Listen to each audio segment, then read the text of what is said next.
all we talk about after this when it ends is like, where's this guy going to go? Where's Bennett going to go? Marchand, Ekblad. What's your mini Jerry that these guys get together and say, guys, we got to try to run it back? Because a three-peat would be insane.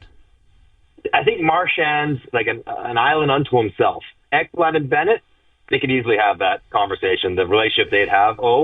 And I think they both are so tied into Florida and know why it's good here for them.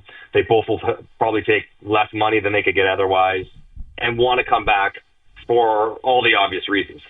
I think Marchand, who's had a good, highly paid career, but he's not been a 10 million guy for 8 years, right?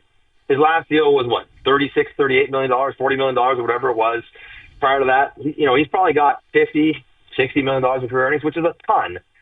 But it wouldn't surprise me if maybe he is slightly more tied into term and to dollars than maybe those other two guys might be.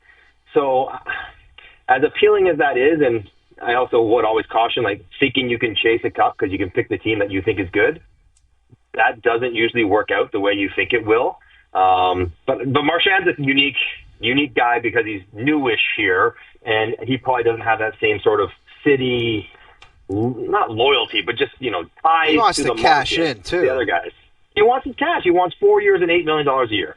He's going to get it. Florida's like, listen, we could give you 3 and 5 and a good team and good taxes. And he might go like, I think I'll take the 4 and 32 and go to a good team and take my chances there. And no one could blame him. If you were hedging your bet as far as Bennett or Ekblad, only one of those guys can stay because financially, like, I think the Panthers have about $19 million to spend, and they've got to sign 6 or 7 more guys here.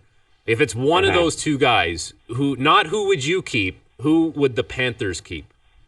They will effort to keep Bennett. And Ekblad has been surprisingly good in this series. I thought he might have some trouble. He's been good. I just think the Seth Jones acquisition makes Ekblad, unless he really wants to severely discount himself, I think Bennett's the perfect fit. I think he knows that. I think Florida, if they had to choose, and they might have to choose, they'll choose Bennett over Ekblad.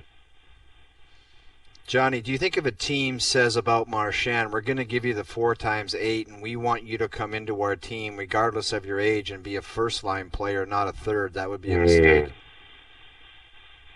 Well, I mean, he was a first-line player in Boston, and he was on pace for, 65 points? What did Matthew Nyes get last year?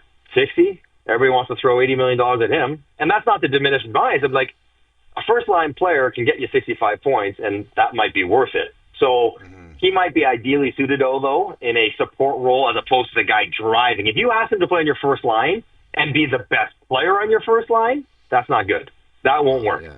But if you ask him to be a support player, a smart player, a complementary player who can produce, 0.8 points per game over the course of the year, I think you won't be disappointed. Whatever role he plays in, he'll probably be able to do that because he's smart enough and he's still got the legs as he's showing. But that you have to, temper your expectations. You're not getting 90 or 100 points out of him anymore, no matter who he's playing with.